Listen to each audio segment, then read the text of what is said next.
Retd for giving us this opportunity to come together and to remove the information asymmetry that is so prevalent among the stakeholders of the redevelopment fraternity, especially with respect to redevelopment. I think this day-long deliberation in your summit will go a long way in bringing a lot of clarity and doing a lot of information dissemination. India's cities, as we all know, are the lifeline of its economy. 70% of the GDP comes from the cities, and they are also driving innovation. But at the same time, we also know that the current trajectory in which the urbanization is happening is not quite sustainable. We have urban inefficiencies draining 5 to 8% of the GDP. This is a World Bank report of 2022. We also have 7 of the 10 most polluted cities in the world. They are in India. This is IQ Air, the Swiss air quality air company, tech company. And we are all aware as to how we have inadequate housing, dilapidation and urban decay, informal housing or slums, and then congestion, poor sanitation, and a persistent deficit in the urban services. Shall we put it, poor urban governance. But the pace of urbanization continues unabated.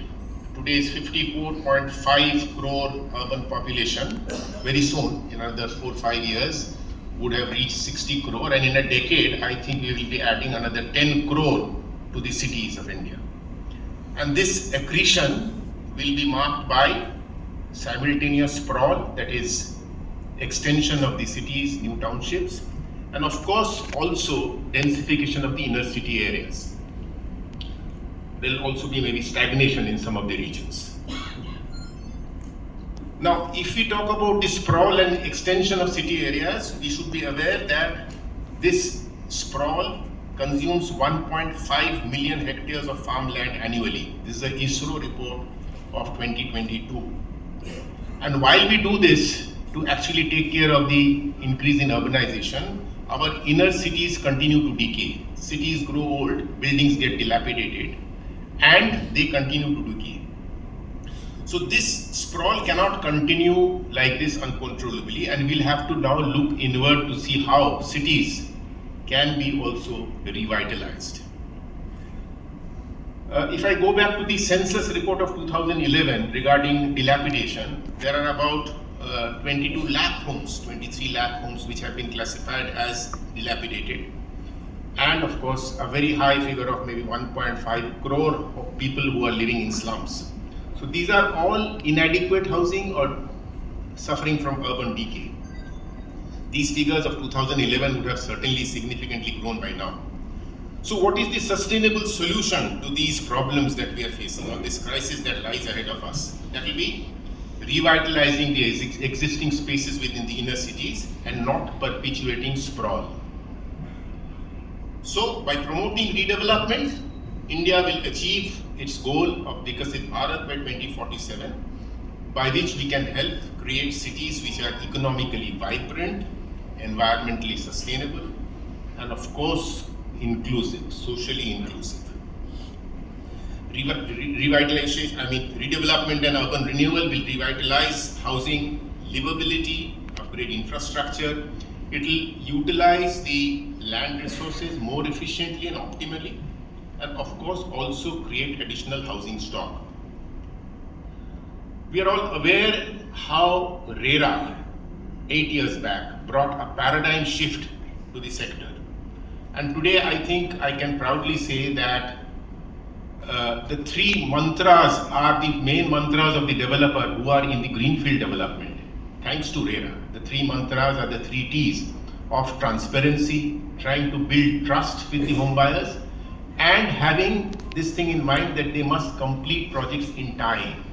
Transparency, trust, and time. These are the 3 mantras of the developers, but that is in the context of what RERA could bring in by bringing all greenfield projects into its ambit. However, as Mr. Retd also mentioned, RERA leaves out 2 very important aspects of real estate. One, of course, is rental housing. But the second, another very important aspect which we are discussing today is the rehabilitation component or the rehab component of a redevelopment project.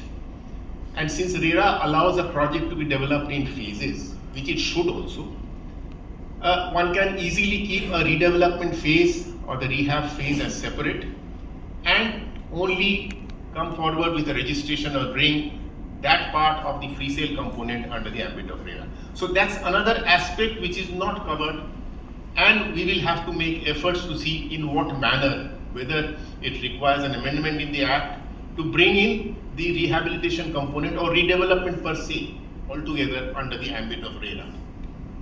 And that will help us again bring in these three T's into also RERA, which will, into redevelopment, which is transparency.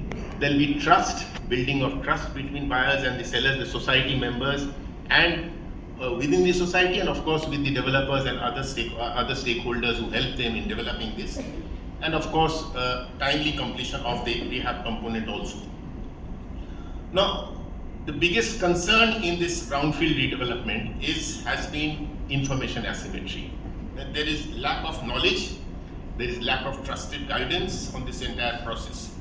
And they also become prime reason for delays and also stalling of the projects. I'm sure, as I mentioned right in the outset, that such seminars will go a long way in trying to resolve some of these issues, because it will remove that information asymmetry and clarify a lot of doubts as regard as information, correct information is concerned. We have in a small way also begun an exercise through the GRSF, which is one of the organizations also supporting this venture, which is a unique body of all association of stakeholders. All stakeholders who are there in the redevelopment, like the PETA, like the developers body, Retd, MCHI, the Retd, the bodies of the law, the advocates, the Bar Association of RERA, the Realtors Association, NAR, all of them have associations which are actually self-regulatory bodies.